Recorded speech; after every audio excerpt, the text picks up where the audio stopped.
그러니까 그게 두려워할 게 없는 게 내가 하는 어떤 특정한 주제로 전기차라든지 아니면 인공지능을 활용한 자동차 산업이 계속 융합이 되면서 새로운 자동차에 대한 신기술이 접목되잖아요. 그러니까 본인이 관심이 그런 쪽에 있다고 하면 그거에 대한 블록을 여는 거예요. 꾸준히 글로벌 트렌드라든지 제가 관심 있는 테슬라, 뭐 다른 회사들, 중국 회사도 마찬가지고 다 끌어와서 그 핵심 주제들을 계속 업데이트를 하면서 블로그에 오는 그 질문들을 답해주고 그러면서 본인의 스펙을 쌓아요. 근데 그게 허접한 거라고 본인은 생각을 해도 남들이 보기에 그게 6개월, 1년, 2년이 쌓이면 그건 엄청난 자료거든요. 나의 관심도를 보여주는 거지. 면접관은 이 사람이 완성된 사람인가를 보는 게 아니라 그 완성되는 과정에서 얘가 얼마나 직무에 대한 일관된 노력을 보여주는 거야. 갈등을 겪어보기를 원하는 것 같아요. 그래야지 조직 문화도 이해하고 사람도 이해하고 그래야지 누가 뭐 한 소리 해도 안 삐지고 사실 회사 나오려다가 그만두는 사람 많잖아요. 두려운 것 같아요 회사는. 그래서 이런저런 걸 많이 겪어봤냐? 대외 활동은 꼭 해야 하나요? 전 대외 활동을 안 해보고 입사를 했죠. 어떠세요? 저는 좀 했으면 좋겠다. 아니요, 근데 본인은 아, 저요? 그때도 사실 안 했습니다. 기회가 많이 없지 않았을까요? 그때 저도 한 10년 넘어가지고 아, 네, 그런 게 없었고 그러니까요. 네. 대외 활동을 해야 되는 최근에 많이 이렇게 네, 그것된 거 맞습니다. 아니에요? 그게 왜 지금 대외 활동을 요구하느냐? 그러니까 이 얘기부터 좀 해봤으면 아, 좋겠는데요. 맞아요. 왜 요구할까요? 직무 관련 경험을 좀 간접적으로나마 어필할 수 있는가, 또 직접적으로 어필할 수 있는가, 또 이런 또 차이가 있을 것 같습니다. 저한테 만약에 똑같은 질문을 한다면 저는 이거 같아요. 경쟁이 심화됐다. 아, 그래서 차별화 그렇죠. 요소를 찾다 보니 성적도 똑같고 그 다음에 뭐 다 비슷한데 그거 뭐 가지고 차별화할 거냐? 그건 해봤냐? 이거잖아요. 안 해봤다. 그러면 당연히 좀 점수가 모자라지 않을까 이런 생각이 들고 또 할 얘기도 별로 없어요. 직무 얘기를 물어볼 수가 없으니 또 하나 또 있어요. 중고 신입 1, 2년 뭐 다니다가 다시 신입으로 들어오면은 그 친구들은 야 이게 잘 알아듣거든요. 네. 할 얘기도 많고 그래서 그런 친구들이랑 경쟁하려다 보니까 이제 경험이 있냐 뭐 이런 활동 경험이 있느냐 이렇게 물어보는 것 같아요. 그러니까 경쟁의 차원이 과거와 경제가 화량이고 채용을 많이 하던 시기 뭐라고 그러죠? 그 많이 하던 시기와는 지금 완전히 달라진 채용 환경에 있어서 그 경쟁의 레벨이 엄청 올라가다 보니 기업도 동일하게 기본적인 어떤 조건들을 갖춰온 지원자들 사이에 선별을 하다 보니 자꾸 더 고난이도를 요구하게 되는 그런 상황이 되는 것 같아요. 그러니까 지원자들만 정말 어려워지는 그런 상황인 것 같아요.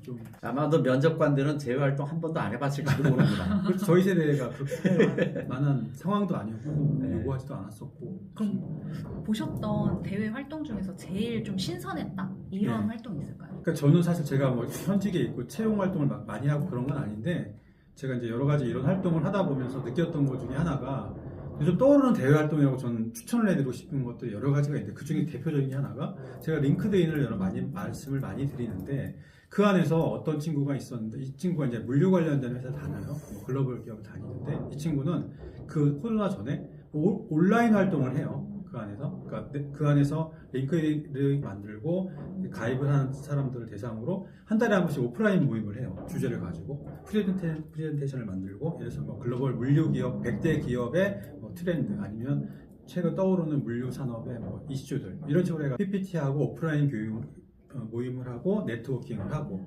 그러면서 지식도 쌓고 그리고 그 모임들을 꾸준히 하다가 보니까 그 친구들은 이직 자체가 되게 자유로워요. 그래서 그 커리어를 계속 글로벌 기업의 물류 쪽 3PL, 뭐 일반 물류 기업, 컨설팅 이렇게 왔다 갔다 하면서 커리어를 확장시켜요. 근데 그런 친구들은 사실 이런 회사에 대한 스트레스, 뭐 어떤 직무 전환 아니면 직무 스펙을 향상시키는 거에 대한 직무 전문성을 향상시키는 거에 대한 두려움이 없는 거죠. 그러니까 본인이 스스로 어떤 길을 개척하는 거예요. 대외 활동이라고 할 수 있을 것 같아요. 새로 떠오르는.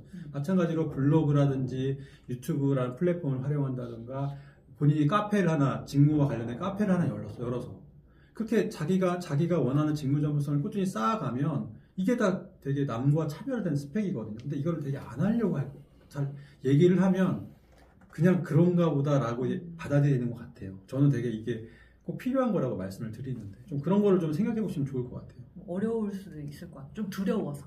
그러니까 그게 두려워할 게 없는 게 내가 하는 예를 들어서 어떤 특정한 주제로 뭐 자동차 산업이다. 요즘 전기차라든지 아니면 인공지능을 활용한 자동차 산업이 계속 융합이 되면서 새로운 자동차에 대한 신기술이 접목되잖아요. 그러니까 본인이 관심이 그런 쪽에 있다고 하면 그거에 대한 블록을 여는 거예요. 카테고리를 몇 개를 하고 꾸준히 글로벌 트렌드라든지 제가 관심 있는 테슬라, 뭐 다른 회사들, 중국 회사도 마찬가지고 다 끌어와서 그 핵심 주제들을 계속 업데이트를 하면서 블로그에 오는 그 질문들을 또 답해주고 그러면서 본인의 스펙을 쌓아요. 근데 그게 허접한 거라고 본인은 생각을 해도 남들이 보기에 그게 6개월, 1년, 2년이 쌓이면 그건 엄청난 자료거든요.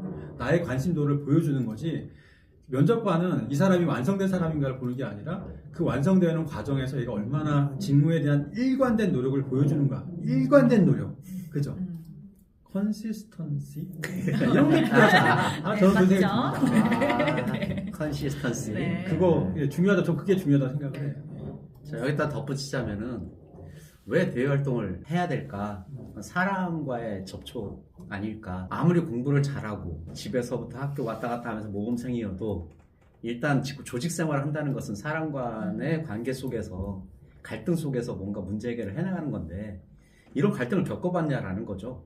그러니까 갈등을 겪어보기를 원하는 것 같아요. 네. 그래야지 조직 문화도 이해하고 사람도 이해하고 그래야지 누가 뭐 한 소리 해도 안 삐지고 사실 회사 나오려다가 그만두는 사람 많잖아요. 두려운 것 같아요, 회사는.